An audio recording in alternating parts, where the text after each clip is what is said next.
I'm Khalil Fuller, GSB class of 2020. Started a couple of companies over the course of my career, mostly in the social impact space, and then most recently founded a venture studio focused on niche B2B vertical SaaS businesses, which is a different direction from some of the social impact stuff. But really excited for this conversation. We're going to be talking about product market fit for the next half hour or so.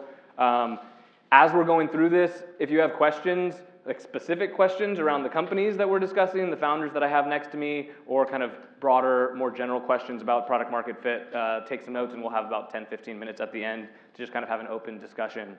Really excited to be joined by my kind of esteemed panelists and founders here today. Right here is Alan Chiu, who is fueled by the passion for empowering the next generation of builders and creators, regardless of how their lives began, which I love. As the CEO of Enya Labs, a software startup specializing in decentralized systems engineering, and privacy preservation computation, Alan co-founded Boba Network, the only hybrid blockchain that delivers off-chain data and computation, enabling more intelligent applications for mass adoption. Very cool. Excited to dig into that. Rosa Li is a food fanatic and former investor turned food entrepreneur. She's the founder and CEO of Wildwonder, a sparkling beverage that some of you may have in your hands or in your stomachs at the moment. It's delicious. It was over in Vidalakis earlier. She appeared on Shark Tank and received a deal from guest shark Tony Chiu, fellow GSBer, and CEO of DoorDash, and she's a GSB alum. And then we have Chad Munroe, who is the co-founder and CEO of Jupiter, which is a food social commerce company focused on making online grocery shopping profitable. Difficult thing to do, an important thing to do, which was founded out of the GSP in 2019, and they've raised capital from Khosla, YC, NFX, and a whole bunch of others. So thanks so much for joining us today. I'll get started with, give me your succinct definition of product market fit. Ground us a little bit in what are we talking about. I think it's one of these terms that's kind of can mean 1,000 different things. It also can almost be self-explanatory with the term product market fit, but I'm just give me your succinct definition, and then we'll dig into all your specific company examples. So for me, I'll just jump in. When you have product market fit, the challenges you're dealing with have to do with keeping up. Oh my gosh, our Amazon servers are how do we scale our clusters? How do we scale our customer success team? It's all about keeping up with demand. That's when you know you have product market fit. Before product market fit, it's about when is the next deal going to come in? Let's scrub the pipeline. Who else can we reach out to? Who are the prospects? Come on, sales team, where's the next deal? Yeah. It's a very distinct difference. Yeah, I definitely agree. It's when you have product market fit, you don't really think about the question, do I have product market fit? It's there's just growing demand for it. So it's basically, is there a market for the product? Is there good velocity for it? Depending on the industry and the product for us, it's all about, it's not just revenue, it's all about repeat purchase. Is there good velocity so you can see people wanting the product? Mm-hmm. And I think I agree with all those things. I think the spin I would add on it as the head of product for my company, it's specifically when I can start to see that all the cohorts that I'm onboarding from a consumer standpoint, all of them are retaining above industry expectations. That's my first sign of product market fit. But usually that's a sign that you have product user fit. And then what I start to look at is how well am I distributing the product? And I think if I have product user fit and product distribution and those two things are really locked in, then I feel at that point you have product market fit. Yeah. Awesome. Yeah. Thanks for the quick definitions. I tend to agree. Although there's okay, look, I'll hold that for later. Chad, I want to kind of circle back to you now, and then we'll go back down the line this way.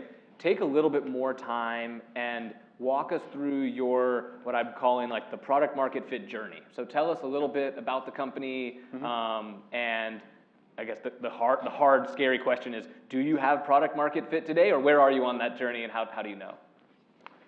Yeah, thanks for that question. So a bit of background on Jupiter. So Jupiter I founded in 2019 at GSP, and initially we were a grocery company in 2019. You think that's a good thing because the pandemic is about to happen and you're just gonna blow up. But effectively we were in-home delivery, in-home grocery delivery, where you'd go into the home and you'd actually put products away. So in that moment, in that like phase of the company, we had product user fit. So all our customers are staying. We're growing pretty rapidly in the Bay. And then COVID hit, and like the people who used to deliver in home for me would like go in and they would sneeze inside the home. So I had to pivot the company very hard during those times when grocery was exploding. So at the time, also, Apple had rolled out iOS changes, so cost of acquisition started to increase. And so what that meant is that even though I had product user fit, the cost of acquisition was too high for me to get any kind of lifetime value on that consumer. So at that moment, I had to make a decision to just, one, pivot the entire company, fire kind of like a good amount of like my actual operation stuff, and pivot to what we do today. And what we do today is more capital efficient, and it's effectively what we're doing is accumulating all the creators of online food content and making their content shoppable on Instagram and TikTok, and then driving people to grocery commerce storefronts. And in that, what we learned through that transition was, kind of like your product for the current market and the current ecosystem and the current financial climate was very important in terms of thinking about product market fit. And I'll maybe take a step back and say that I don't think we have product market fit yet, but I think we're getting there. And for me, product market fit will be when I could take any kind of, say, a brand that you probably use today, say Vital Farms eggs, and they give me $20,000, and I could promise them a certain amount of sales from the online world where you could spend money and push a product off of the shelf at Safeway. I think once we can do that effectively and repeatedly, then I think we'll have product market fit. So it sounds like clear and consistent ROI, both for your customers and for you when you're acquiring those customers. Yeah, it has to be repeatable. Yeah. If it's not repeatable, then you just like, you don't have product market fit. And it has to be repeatable across sometimes like different kinds of customers who are a little bit different, but they're the same customer, but just like slightly different. I think that to me is probably one of the most complicated things to do. Yeah.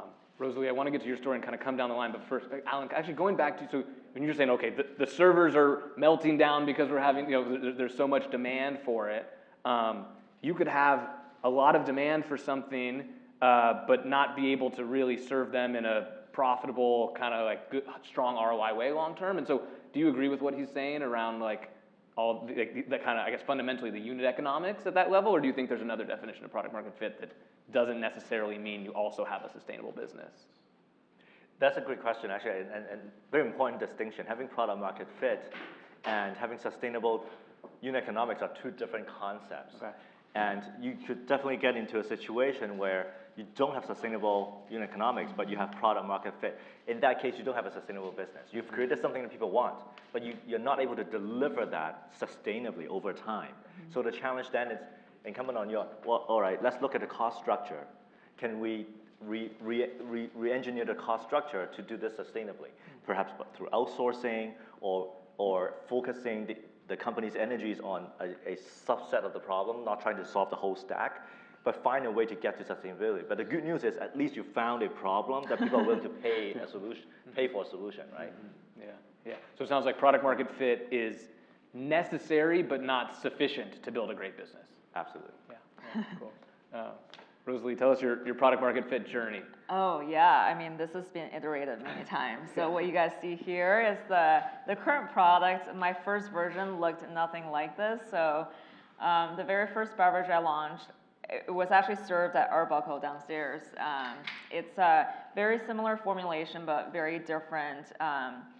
I would say different packaging for sure, but also a different angle. And I was going after like the sparkling tea market.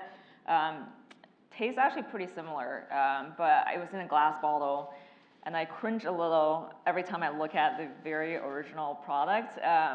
So I'm glad it's looking better now. So I launched that 2017. I was servicing it mostly to offices, cafes. 2020 hit, and that wiped out the entire business.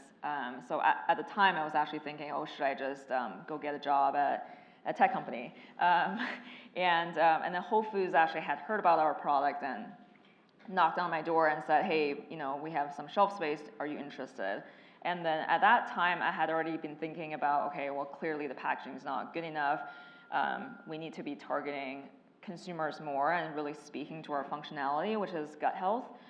So I completely rebranded and used a better name that's not limiting our expansion, which was focused on tea. And so this is really broad, and we could really expand into different product categories if we want to. Change the packaging completely, and it was still in a glass bottle at the time.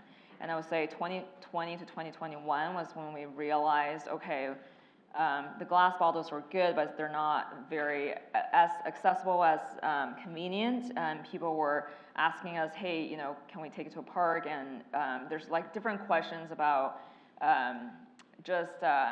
how we could improve the packaging better to serve the customer better. And COVID also drove a lot of online sales. So a lot of the people, instead of buying in stores, are going online. So we're thinking about, okay, how do we improve the product so that it's more convenient for online shopping and delivering, and change it to a can. And you can definitely tell from the data that the traction just grew like so much faster, and all the stores started calling, and our velocity numbers completely changed overnight. So to your point about product market fit, like back then I didn't really appreciate just like what that meant, because we were having sales, but it wasn't like, there's not enough velocity and momentum, and now we're having so much momentum. And now it's like, oh, we launched with Sprouts nationally only like a few months prior, and then all of a sudden we're like top 3 in the category. Wow. And you can tell, you know, in retail, it's not about getting on the shelf, it's about getting off the shelf. So are people buying it and coming back for it? And it's a repeat purchase that matters way more than just growing by expanding distribution points. So, and then, you know, it's like this year is when we are really experiencing that, is, like Sprouts is growing us and they're doubling down, and then we're launching with Target, we're launching with Kroger, and we're launching with all these retailers, and people are happy about how it's performing. So I think it's a good sign that people are, you know, liking the product. Mm-hmm. It wasn't like this a few years back. Yeah, amazing. There's like 1,000 things I want to dig into, but it's interesting that you're saying that the actual taste and the recipe is somewhat similar to what it was back then, but the positioning's very different, the branding's very different, and so it's just like you don't hear that story often, especially when you're thinking about, you know, like the world of tech, right? Where you'd say our product actually didn't change that much, but we talked about it in a different way, and then like all of a sudden it's successful, which is really cool. In that, I'm thinking about, there's a point that I had that I was going to get to later, but we can bring it up, like this notion of, I think it's Keith Raboy, the investor, who says like, there's a question of, is product market fit found or is it forged? You know, and there's a lot of people, we talk about finding product market fit. So I guess the question to kind of dig in here a little bit is, did you forge product market fit in that you educated potential consumers that what you had to offer was the right thing for them, or did you just kind of find the trends that were already there and then kind of position the product to accelerate those trends, if that makes sense? Yeah, definitely. And I think it's a combination, because we're definitely catching this wave of gut health, and people are more aware of the benefits of gut health. Probiotics drinks like kombucha started 25 years ago when GT's kombucha, which actually, I don't know if it's stocked here, but GT's Living Foods is the biggest kombucha company. They started the whole market, first to market, and I would say they were really educating the market for it. And I actually don't intend to be the first mover, because I think that just takes a lot of money and education. So when I jumped in, it was when I could already see like, okay, there's a market for it. People are looking for it, but what are the problems I should be solving that kombuchas aren't solving, which is a lot of people don't find the taste profile approachable. So we basically pitch this as kombucha benefits without the vinegar, but with additional benefits. There's fiber in here, and fiber is also growing really fast right now. So I would say it's a combination of like, we are educating the market about this, and telling people it's important. Gut health really affects all aspects of your wellness, but we're also catching a wave that already exists. Mm-hmm. Yeah, really cool, awesome. Alan? Product market fit journey. So it's been a really interesting journey. I'll focus on our journey from bull market to bear market. Yeah. Actually, so we built Bulwa Network, but Bulwa Network is a decentralized project, so we don't have full control over it. And anyhow, when the network went live in Q4 2021, we were still in a bull market, and I still remember those days where servers were melting down. Yeah. Right? It was new projects launching on the network every day, couldn't really keep up who's doing what, and our team members like, wow, this is so exciting, let's ape into this, ape into that, and all the numbers were up and to the right. And then the bear market came. Right? And then subsequently in the blockchain space, a lot of challenging events happened over the past 12 months, and the number of developers actively developing projects across the industry really dropped significantly. And so now we need to do a lot more work to onboard developers, to evangelize and get them to see the unique benefits of building on Boba Network and build out this ecosystem. And so I think product market fit, what's required to achieve product market fit and the characteristics of what of the requirements look very different in bull market versus bear market. During a bull market, there was a lot of risk appetite. Developers were interested in trying new things, so were the users. But in bear market, the selection criteria on the minds of both developers and users, because we're building a platform, so we need both, are very different, right? It comes down to solid utility. It comes down to like how much money can I actually make, and also the peers in our landscape also reacting to the market differently. Some of them with more resources are starting to throw money at developers, giving them grants, and there are developers who are just really focused on, well, it's an auction. Whoever gives me the most money, I'll go to your network, right? So that really changes what product market fit looks like and what it takes to get there. And in general, zooming out from our specific space, regardless of what business you're building, I think it's helpful to think through what it takes to be a sustainable business, both in the bull market and in the bear market, and especially given that we've come out of a long stretch of low interest rate environment and going into what's expected to be a more persistently higher interest rate environment. A lot of the lessons learned from building companies, building startups in the last 10, 15 years might not even apply. So it creates a more challenging environment for entrepreneurs, for sure. A lot of us need to go back to first principles thinking. What are some of the things that you did to shift the product or the offering or the positioning when developers the kind of went through that transition in their selection criteria, I guess? Like, was it fundamental changes that you needed to actually build, or was it just like relationship driven? Like, don't worry, we are here for the long term. I know there's a lot of people that are like, I don't want to build on something that's not going to be around for like long term. Like, yeah, like what changes did you guys make to? Yeah, so during the bull market, we were just stretched to even just respond to developer requests when they had questions about integration, right? So there was really zero bandwidth to focus on identifying developers that would build around the unique capabilities of the network and create a new generation of applications. But now that the scenario is completely different, we are proactively reaching out to not just native blockchain developers, but also Web2 developers or fintech startups, and proactively striking these partnership conversations, because what sets the Boba network apart is the ability to have on-chain, off-chain interoperability. So we're proactively engaging with off-chain developers and showing them the benefits of collaborating with on-chain developers and creating new applications that address new use cases that couldn't be done before. And so it's a very different approach to go to market and engaging with developers than simply responding to an influx of developer demand. Yeah, cool. Chad, coming back to you, actually all three of you have talked about kind of pivots right along the way, some minor, some major. And so I guess the question is, and if I think about why pivot, you make the very hard decision to pivot when you realize we are not on a path to product market fit as things currently stand, right? And so I get that, maybe you could have just buckled down and said, coming out of COVID, like people are still going to want this in-home and all that. Tell me about, for each of you, the decision to pivot, and whether that's like data that you were looking at, gut feelings, conversations with the teams, like bring us into that hour-long meeting, month-long kind of decision-making process, whatever it was around a pivot? Yeah, I think I could talk specifically about our pivot during the pandemic. So as a grocery company, during the pandemic, to give you a bit of context, I'd walk into a room with my lead investors, and one of them founded DoorDash, and the other one founded Truly, and they're both GSB alums.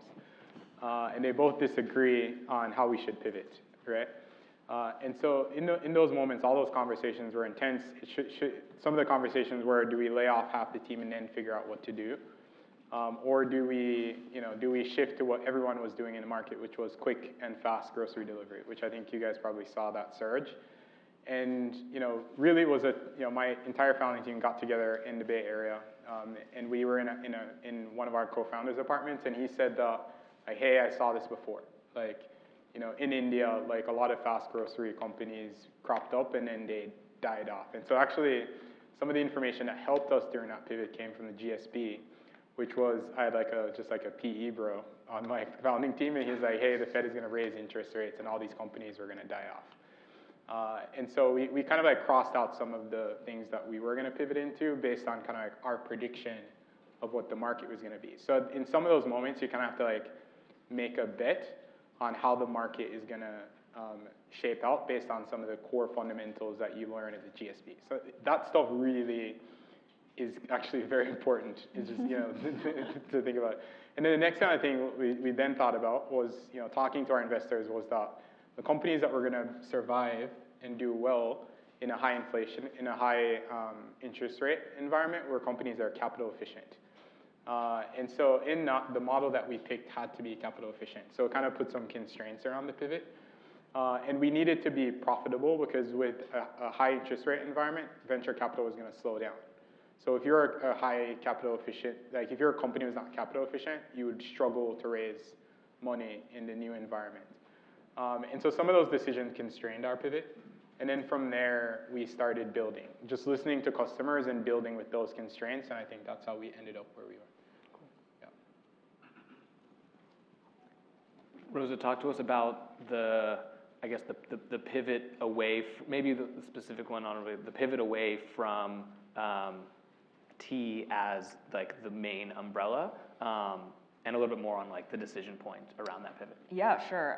So it was also based on data. So I looked at, one is our own data, like how hard it was to sell a beverage. And I, just for context, as you guys already know, I was not in the food and beverage industry, so I didn't really know what I was getting myself into, but it felt like I was doing all the sales. I was selling to the food and beverage managers of all the tech companies, and half the time I felt like I wasn't, I was just trying to find different hacks and trying to make it work.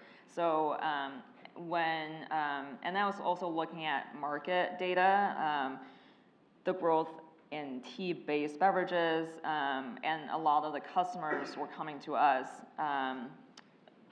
were saying, okay, the reason I like your product is because of X, Y, and Z. It has nothing to do with tea. It's everything to do with how the beverage made their suit their stomach or made them feel. So, and then at the same time, I was noticing the market trends in gut health, and I was thinking, okay, we're already doing everything that people are searching for in a gut health beverage. We just need to position it very differently. And I do think, to your point about, sometimes in tech you have to actually change the product. Whereas if you look at all the food and beverage out there, like a lot of the ingredients are very similar. So if you were to blind taste test, most people probably can't tell the difference. And every time people are picking our product because of the packaging and because of how this made them feel as a beverage. And so it's like actually changing the packaging, changing the messaging makes a huge difference. So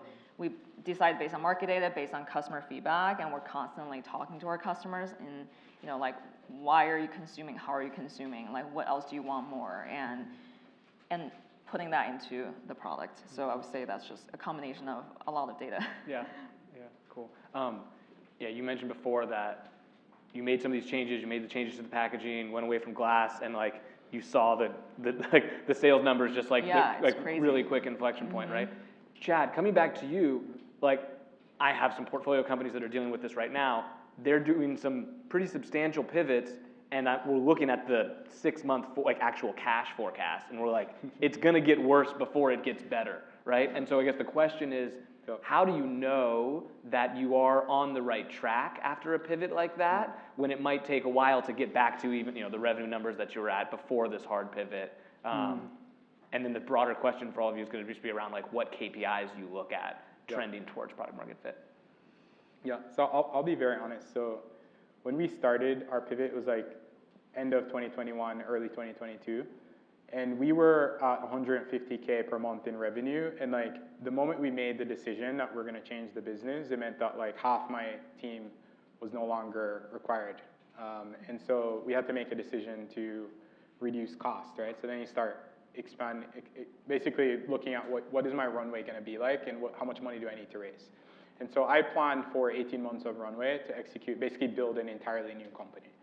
And in some of those moments to kind of just like backtrack it, it was very scary personally, because then it's like, you don't really know where you're going. You don't really know how long it's going to take, and you just trust the process and you start building. And so in my mind, what I thought about was, what are some of the data points that I could take from the existing product, right? And it was that people shopped recipes, and food and recipe content is one of the biggest drivers of engagement online. So, and we know those people, so let's go talk to those people and have them be the customer. And so we switched from consumer to B2B. That was one of the benefits, actually. And then if you make the model capital efficient, that meant that I had enough time to build a business that could potentially be profitable. But to be very honest, like even for the portfolio companies now, they don't know if they're gonna make it, right? And so you start executing, you start planning, and you say, okay, if we build this, which is where I am today, it's like I'm gonna have an acquisition pipeline in case everything goes to crap, not curse. And then I'm gonna basically plan to raise more money, so still build relationships with the venture community, even in this climate. And then I'm also going to make sure the team is the right team to execute. And then you go, and then you start the process again, and you start building, and you start selling. And ideally, if you solve enough problems, and that road of product market fit is probably 500 individual problems. If you solve enough of them, then you get an opportunity to build a company. That's how I look at it. Yeah, awesome. Any other thoughts on kind of the KPIs and stuff that you're looking at as you're trending towards product market fit? Well, I'm sure my KPIs are very different because I have a consumer product. So I mentioned earlier, it's about getting off the shelf. So it's really about velocity, and a lot of people grow in our category, in the industry, by just buying distribution points. So they would just launch with a bunch of retailers. So if you were to look at the high level revenue number, they're growing super fast. They're launching with all the retail chains, with all the different geographies. But if you were to dig a little deeper, are they actually selling through? And that's the more important number. So when I actually always tell my team is like, we don't want to grow by distribution points. Like we would try to maximize every single market we launch in. We try to maximize every distribution center we open until we maximize, we can then grow. So it's kind of thinking about, it's more capital efficient, right? Which is really important in this environment. So we look at our velocity numbers by store. So in beverage or any food item, it's how many items are you selling per SKU, per store, per week, and how many dollars are you generating per SKU, per store, per week? And we're constantly just monitoring that, comparing ourselves to the industry benchmark, comparing ourselves to our competitors. And honestly, I was really surprised because I guess I just didn't. I expected us to do well, and I remember having a conversation with the Sprouts buyers. We had just launched with them last year, and end of last year actually, and then all of a sudden he's like, hey, your velocity number is getting close to literally the #1 kombucha brand. And I was like, are you actually reading this correctly? Can you show me the data? And when I saw the data, decimal I was points like, are all right. Yeah, and I was like, wow, we should actually double down now. And before we spend any marketing dollars, we want to make sure that we actually have the right product. And then, we've iterated enough times now that we can actually push on the gas and spend more marketing to push the product more. Yeah, that's awesome. I think that's another thing that I feel about product market fit is like when you have product market fit, that is the point in time, like that's when you are ready to, you know, put some rocket fuel in the tank to really try to like go. And I think that what we've seen, especially, you know, over the last handful of years, when money was free and all this stuff, you have so much of just like buying growth and saying like, yeah, like let's put a bunch of money behind it. But if you don't actually have product market fit, you end up having this kind of like leaky bucket problem, or like it's, you know, you're not building the company for the long term, right? Yeah. Can I make one added observation to that? So in kind of like thinking about like your company, right? And I look at, you know, we play in the food space as well. What I'm starting to recognize is that sometimes product market fit is super easy, and sometimes it's really hard. And the things that could make it super easy could be a fundamental technology shift that just changes the efficiency baseline of an industry. And once you've changed that baseline, that new technology finds product market fit really quickly. But if you're entering a market that has a certain level of efficiency already, and there's like a rising trend that creates some inefficiency, it tends to be a little bit harder. But if you get really, really good distribution, it's like product market, it just like, the market just pulls you if you unlock distribution. Even if the product is not 100% yet, if you unlock distribution, it could really, really accelerate growth. And so, you know, as a product person looking at markets now and looking at new companies, I tend to look at how easy will this be to distribute, right? And consumer is the hardest thing, so like, for all you consumer founders out there, good luck. But it's kind of like the efficiency of distribution, I think, is like a crucial problem that you have to solve to really, really find product market fit.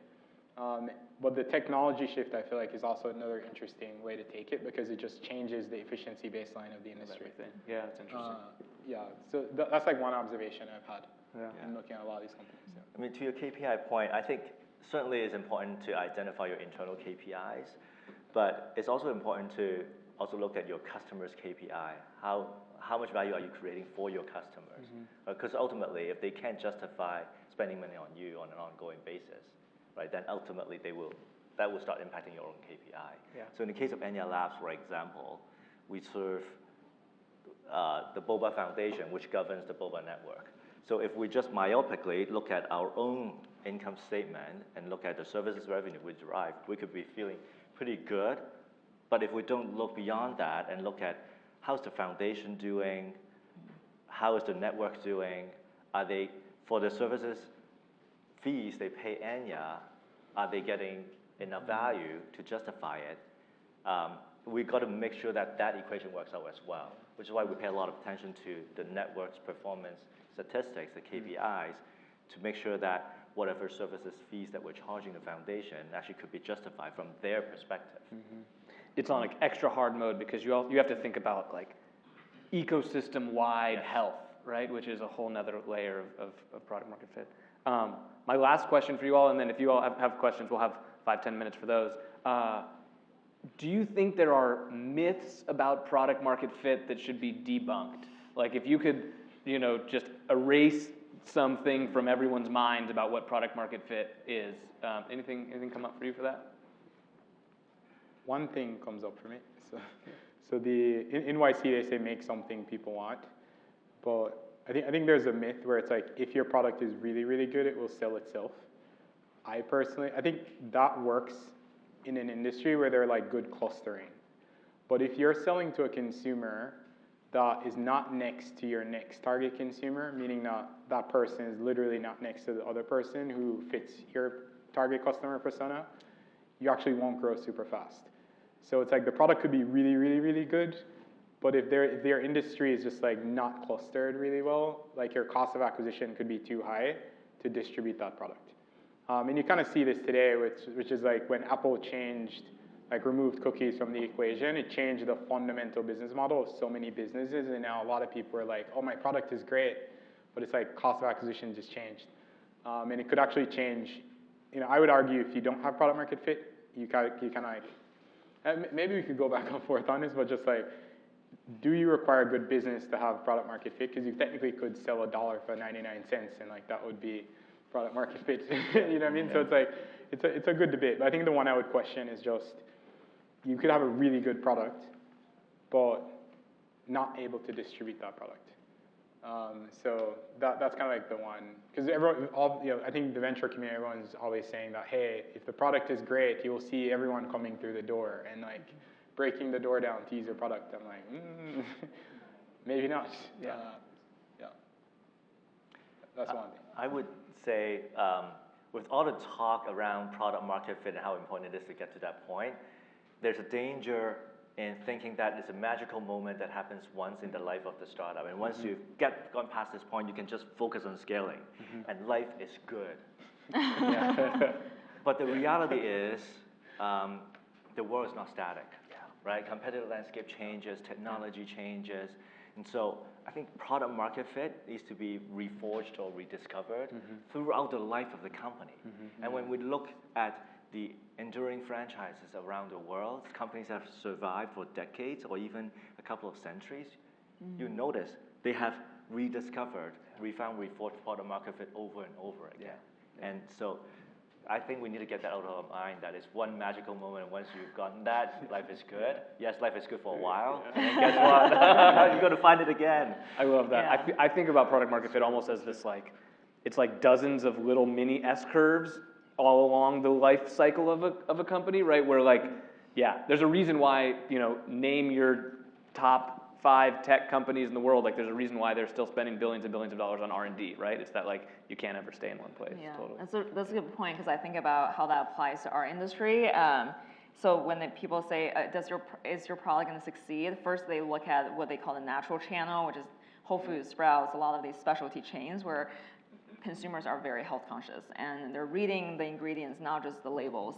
And then you get to the more conventional channel, which are the Safeways of the world, and people are less willing to spend more. And I think I remember at the GSB, there's this term called, kind of crossing the chasm. How do you go from, the more niche market to a broader market? And that's something that we're still trying to figure out, is okay, we can perform well at a Whole Foods, can we perform well at a Walmart?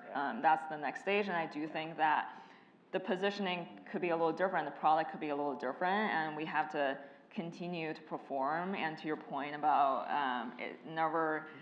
it's never just one moment you're set for life. Yeah, these are the good. Some product market fit gives you the good problem of trying to chase that next level of product market fit. Yeah, that's great. Thank you all so much for a really in-depth conversation. I appreciate your willingness to kind of really share the ins and outs of the business. So join me in thanking them, and then we'll ask some questions. Yeah.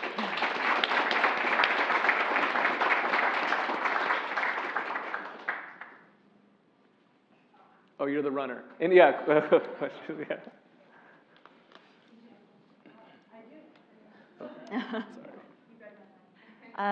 Thanks so much, you guys. Could you talk a little bit more about at the earliest stages?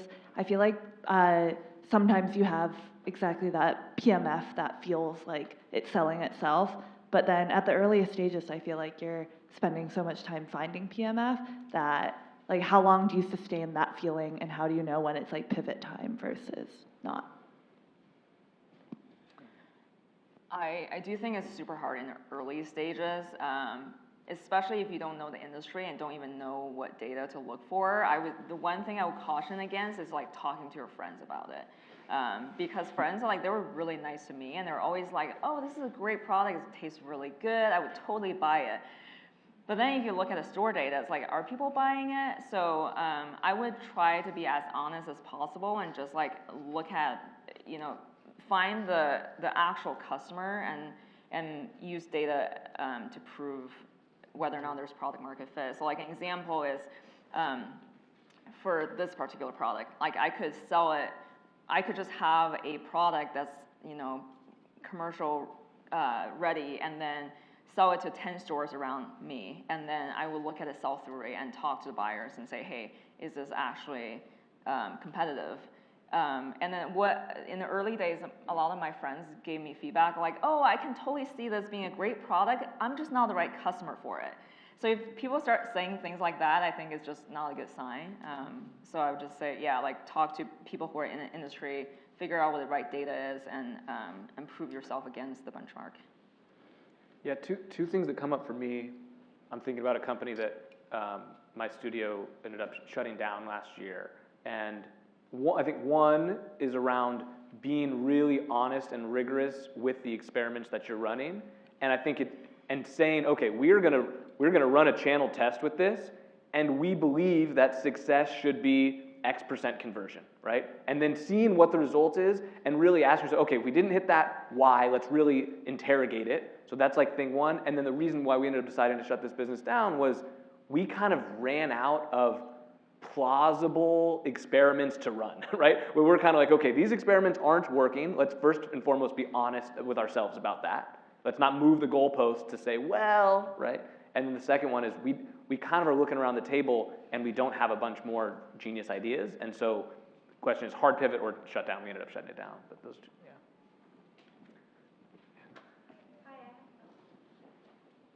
Can you hear me? Oh, I have a question about finding product market fit versus revenue in the beginning. So I'm a founder of a seed stage ed tech startup, and there's a lot of things that we could do to make revenue now. However, that might not be super competitive in the long run. So how did you guys in your companies balance finding product market fit versus, you know, making sure that your product still is competitive in the long term? Actually, I have an example to share. We ran an experiment recently about potential hybrid application that could be built and deployed on the mobile network, and decided not to pursue that opportunity. Because part of the hypothesis actually hinged on the revenue model being variable payout to one of the key stakeholders. And the team wanted to go test the product with a guarantee payout, as in, oh, we'll just pay them something, just so that they would use the product and give us feedback.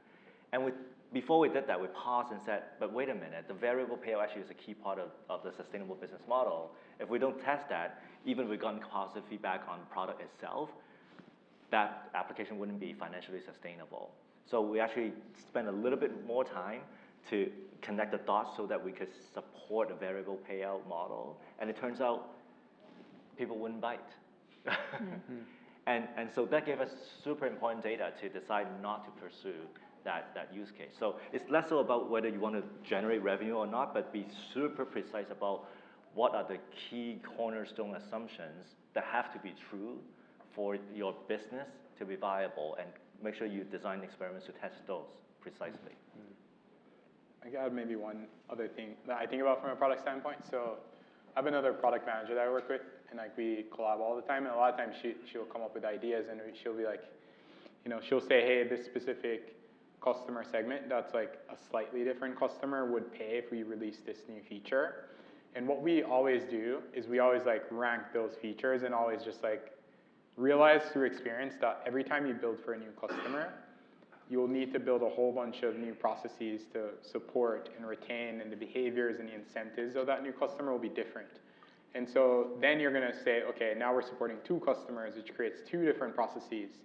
And so it kind of increases the product overhead on the entire company.